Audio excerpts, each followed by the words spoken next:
she got kids, but she still a boss. Every day hustling, no days off. Ain't taking no shit, she know what she want. She know what she like, she know what she don't. If you on your shit, baby girl, this your song. In here, I got sentenced for 15 days, but I'ma keep my head held high. To my daughter, Alea, baby girl, mommy gonna be home soon. Don't worry about nothing. It's me and you to the end of the world, honey. Mommy love you so much, okay? And I promise I'm gonna be home for you. You ain't never got to worry about me coming back in this place ever again. And once I'm out, it's up. It's big Sally, not the little. Y'all already know what's going on. What's going on, AG gang? It's been a long time coming, and I know y'all probably wondering what happened from the last video. I know y'all like, locked up, what? So I have come to tell my story about what happened or why I got locked up. I've been going through a lot, you know, and it was one of the worst things that ever happened in my life. I was really depressed, very much depressed. I went through 2 major hip surgeries, as y'all see in my previous vlogs. You know, just dealing with a lot of stuff with one of my parents. It was hurtful. I would have never thought me, Autumn, would have let depression take over me. So come to say, on January 1st, 2023, I was in a major car accident. I was at fault and I was under influence, so it was a DUI accident. They said I went down the wrong ramp and crashed into 2 other cars. One of the cars were okay. He got out and checked on me in the other car. The other car was a couple. I want to say they were like around my age, a little older. But they got hurt really, really bad. And the pictures of my car, it was terrible. You know, like, I was so afraid once I was going to the hospital. I was so afraid because I didn't know if I killed them. I didn't know they were alive. I didn't know anything about the victims. All I knew was that one of the cars were okay, you know. So once they took me to the hospital, they ran tests and everything, and the doctors told the officers I was clear to go. Before that, I had told the nurse that I was in a sickle cell crisis, and the nurse disregarded what I said. I was at Lexington Medical. They took me there, and I've been to Lexington Medical before, so they have my records of me going there for a sickle cell crisis before. So instead of them looking in my chart to see that I, you know, wasn't lying and I did have sickle cell, they proceeded to tell me that the doctor said it was okay for me to go and that the officers can take me. So they proceeded to put me in an officer car. At this point, I am in tears, crying. Like, I can't feel my legs. My back is hurting so bad. And they got me in handcuffs. So when we got to the detention center, the officer told me to get out. And I told him I couldn't. I was like, I can't get out. I can't walk. I said, I'm in a sickle cell crisis. Nobody knows about sickle cell. Sickle cell is one of the top #1 diseases that is never talked about. You know, is rare. So they thought I was lying, and they was like, he got on his walkie-talkie and told another officer to come out because I was disobeying his rules. And I had asked him if he was able to close the door because with sickle cell, the weather triggers my body, so it messes with my bones. So he was like, no, I cannot close the door. You need to come on out. And I was like, I can't. So another female officer, she was black. We're going to call her Officer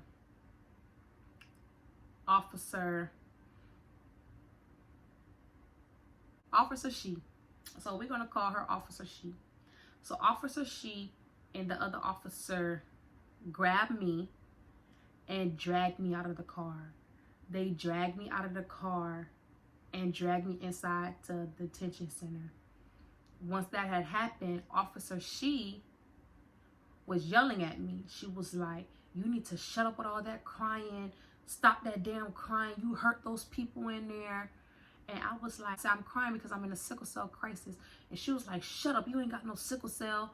And that's when I got mad and I yelled back. And I was like, yes, I do. Oh, hold on, y'all. And, you know, that's when I was like, yes, I do got sickle cell. And so I couldn't walk or I couldn't stand. And it was a white officer. He came around and he was like, hold on to me. And let me tell y'all, color does not matter. The black woman officer, she treated me like shit. And that white officer treated me with kindness. Like, he didn't have to tell me to hold on to him, you know, or anything. He didn't have to help me, but he did. So that right there really touched me, you know. And they sat me down in the seat, and then that's when they told me to go put the jail clothes on. And I couldn't do nothing. That experience was so bad, y'all. Like, they dragged me in the bathroom, and told me to put the clothes on. I was in there crying, hurting. I couldn't do nothing. As soon as I got my clothes on, I was so afraid. I was so afraid to call my mom. But I had to call my mom to tell her to call the detention center to let them know that I do have sickle cell and that a nurse needs to come see me. So I called my mama. I was afraid. Like, when I heard her voice, I froze. And I was like, Mama, I said, please call them. And she was like, Autumn, where are you at? And I was like, I'm in jail. And she was like, where's my car? I was like, Ma, I got in an accident. I said, but I'm in a sickle cell crisis. I said, please. I said, please call the detention center. Tell them I have sickle cell because they don't believe me and that I need medication. My mama hung up the phone. So I was there for a very long time.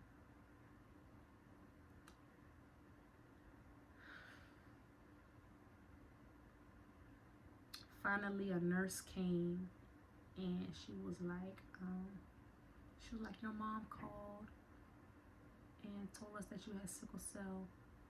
So she came to me and she brought me ibuprofen. Ibuprofen don't do nothing for me. You hear me? They don't do nothing for me. My body is so immune to ibuprofen. I'm just taking ibuprofen. But it just did something. I had to take it. That's all they had for me. So after that, Officer She comes over to me and starts being nice. You know, she starts asking me if I need anything, water. She was like, well, let me help you fill out the paper forms, da da da. You know, she was being so helpful, but I never got an apology from her. But I didn't hold that against her. I gave it to God. You know, because you treated me so badly and didn't believe what I said because you judged me from what I did. And that was okay. So they had me in the detention holding center for a long time. I probably was in there, 15 hours? And that's when they finally told me I made bail. And when I heard that I made bail, I cried. You hear me? I cried. I cried so bad. And once I made bail, I couldn't, my phone was dead. And I couldn't stand outside the detention center. So I had to walk. So I probably walked about 5 to 6 miles. Found me a Walgreens, plugged up my phone so it can charge. And my phone was blowing up. And finally, my mom came and got me. And she was like, your dad said call him. So I called my dad, and the first thing he said on the phone was, Autumn, I love you. And I just broke down in tears. Like, my mom was on the way driving me to my apartment. And that's all I heard. My dad was like, don't worry about it. We're going to get everything situated. He was like, I'm here for you. You know, you're not alone. So, luckily, my baby was with her father for New Year's. So, my baby was safe. She was in a safe place. We got to my apartment complex, and my brother got out to help me. And my little brother started crying. And he looked at me and said, I love you, Autumn. He was like, please don't ever do that again. He was like, I don't know what I would do if I lost a sibling. And I hugged him and I told him I love him too. And that was it. After that, I got in my house. I sat down. I started crying. I started praying. Because I couldn't believe what I did. You know, and it was times where I was praying, but I was in pain. I was praying to God, but I was in pain. And God saved us from that accident. I could have been dead. Those victims could have been dead. But God spared all of us. And I would never take that for granted. Never. Just to see everybody alive from a DUI accident, you don't too much often hear that. I'm blessed. My God is real. And can't nobody take that from me. My God is real. And he showed me that I needed to be closer to him. And that's exactly what I did. I went 8 months by myself, recovering from hip surgery. Because I had hip surgery 9 days after the accident. And after the hip surgery, I got home. And I just went in ghost mode. I started getting closer with God. I started reading the Bible more. I started listening to Pastor Mike, you know, and I started healing. I had to heal the inner child in me from my childhood. I had to heal the hurtness of being a single mom. I had to heal and forgive myself for what I did to those people. And each month it was hard, but each month got better. Each month got better and better. I was jotting down notes. You know, I was putting sticky notes in my Bible, reading them over and over again. And I kept praying. And every time I prayed, I would cry. But God heard everything. Like, till this day, I still keep those victims in my heart. And I still pray for them. And I ask God to heal their hearts. And one day that they can forgive me for what I did. So time went by past. You know, 8 months came along. So on August 23rd, I had court. And with court, the people who got hurt badly was determined that I get jail time. You know, they was like, you know, they want me to have jail time or whatever. And I don't blame them, because if I was in their shoes, I would want the person responsible to do jail time also. So I forgave myself. I prayed. Court time came along. You know, the victims wasn't there. So the judge had to call their lawyer to talk to them and, you know, ask what happened and everything. So once the judge heard what happened to them, he already made up his mind. I was going to jail. He came back out, he called my name, and he sentenced me to 15 days in jail. It was like, I couldn't believe it, but I believed it, because I knew I was going to jail. And I had to prepare myself. So that's what I did. I looked at my dad. I said, go get a Leia from school. Go to my house, pack up her stuff, and take her back to Aiken with you. They handcuffed me, took me to the car. I said my last goodbye to my dad, and we was off to the jail center.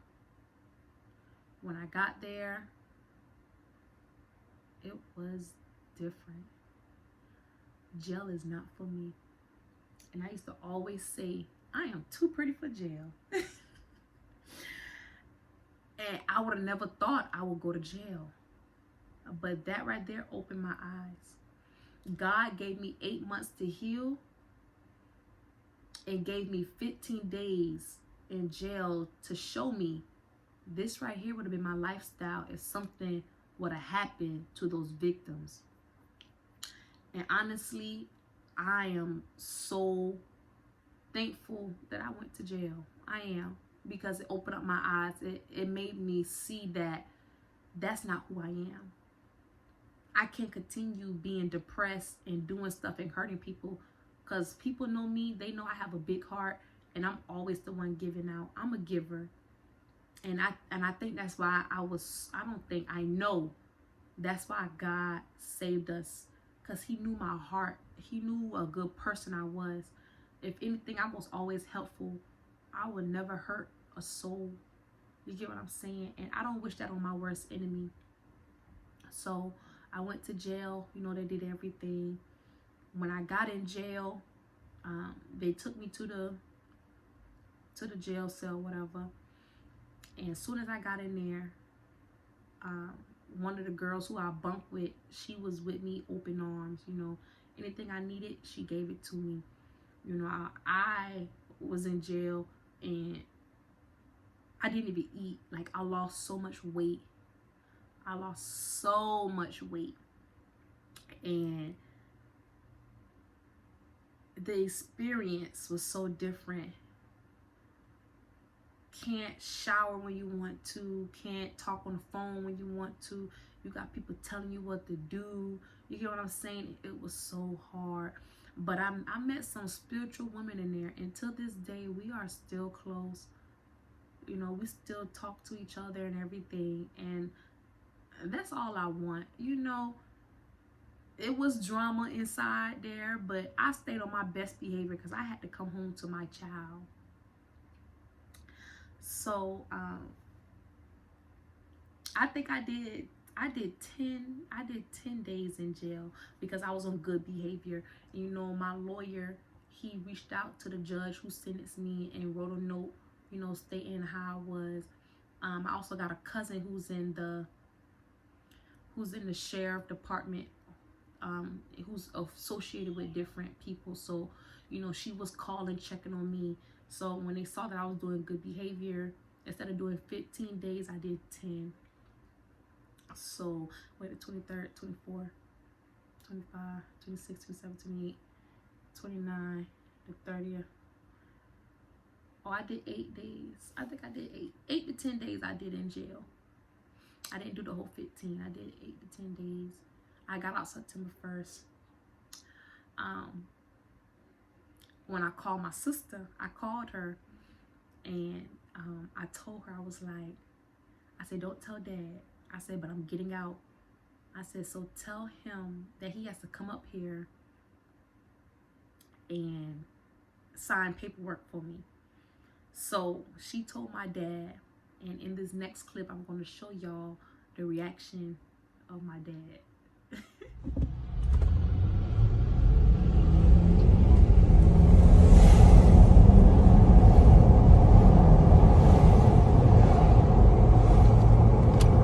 Okay, you said between 10:30 and 11? Alright, and that's all, no other directions or anything?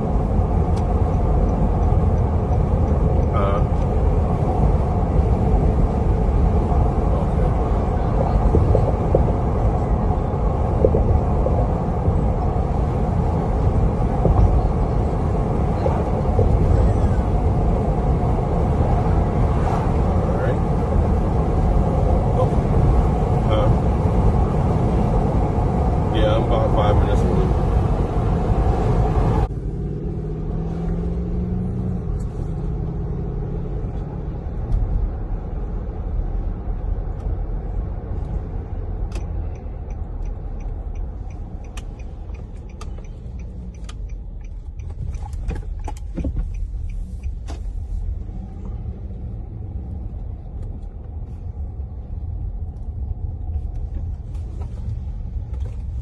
That's Autumn?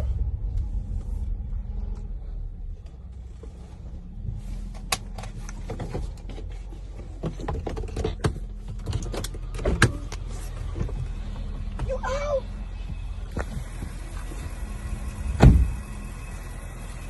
Oh, it's so sweet.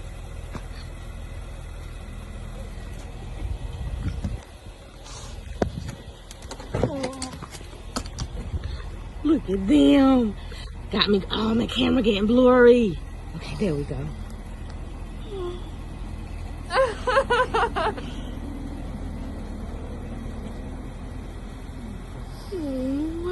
Oh, God.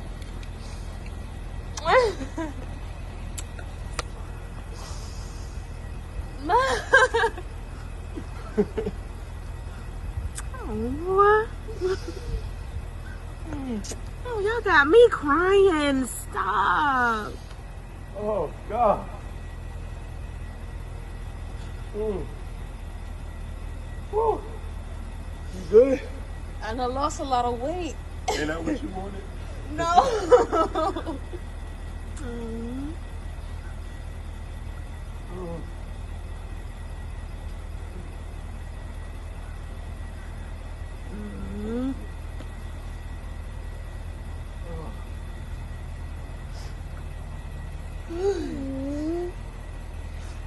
Woo.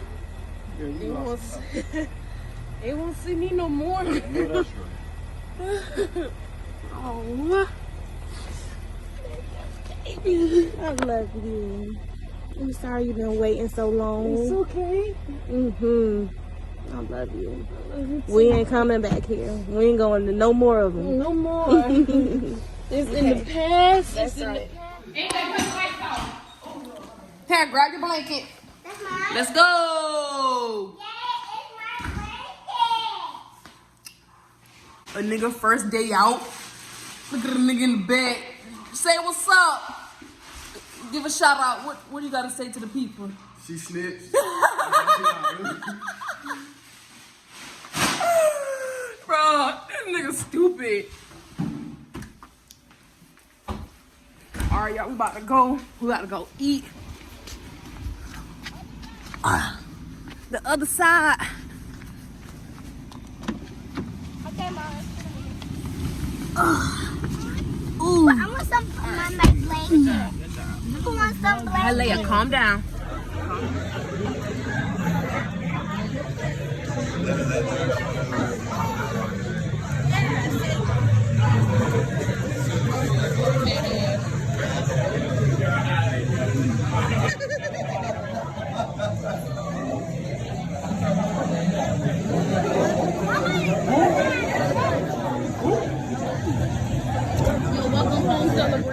So yeah, that was it. That was the reason why I went to jail of DUI. till this day, I know I have to take a class. The judge ordered me to take a ASAP class. You know, that deal with alcohol and drugs is mandatory. I have to take it.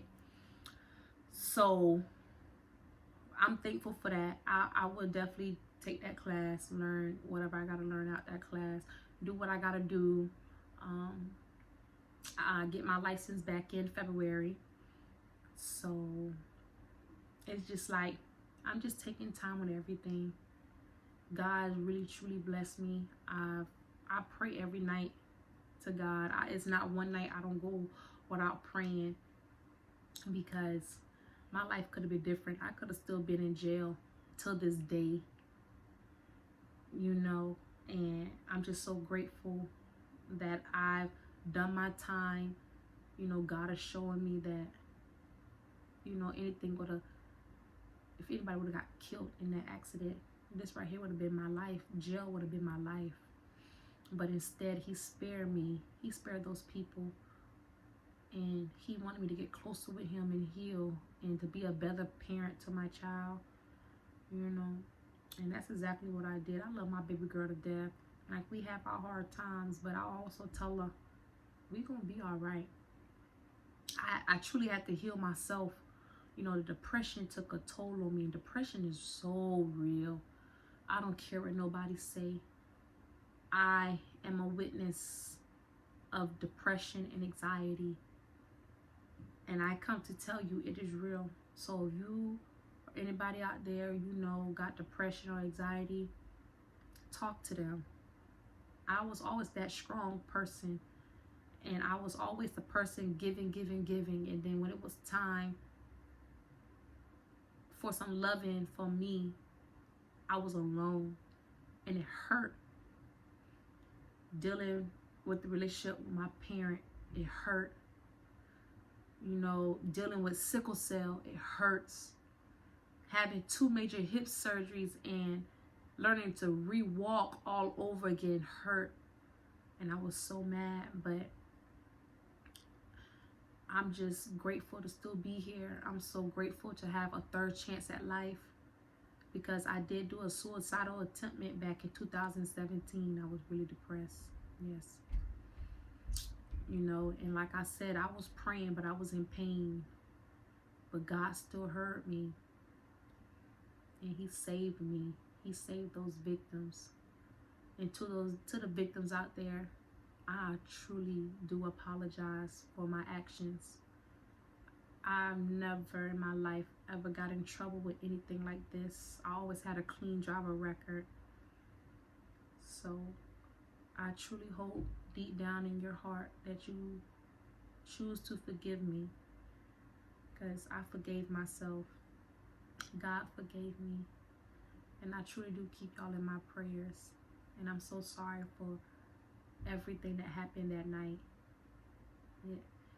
To this day, I still think about it, you know, and I just thank God that they are so safe and that the people that they love is still around to see them live life. So that's my story of why I went to jail, of my DUI accident. I really hope this opens certain people's eyes. If you don't have nobody to talk to, I'm here. I have truly witnessed everything that have happened. You know, if you're somebody out there who's dealing with sickle cell, I am here. Don't be afraid to talk to me. You know, so thank you guys. If you come this far, thank you guys for listening to my story. Please don't forget to hit that subscribe button, like, comment, and share, and tell a friend to tune into my channel, because we about to get better and better with these vlogs. Yes, we are. And we got more vlogs to come. I'm not giving up, but I truly do thank the OGs who's been sticking with me for the very first time I posted. Thank you guys so much. So let's go ahead and get me to 500 subscribers so I can go ahead and get monetized by YouTube, because they changed they rules. So let's get me to 500 subscribers, y'all, and let's get this on the roll, baby. There's more to come. Yes, the Scripple vlogs are still going to be intact. I'm not going to let y'all down with them. I'm going to let y'all know when it comes. But until then, I just need to get myself together. You know, I need to stand on what I prayed on. And I need to learn the key of patience that God has been teaching me. You know, so I love y'all. And I can't wait to see y'all in the next vlog. Bye.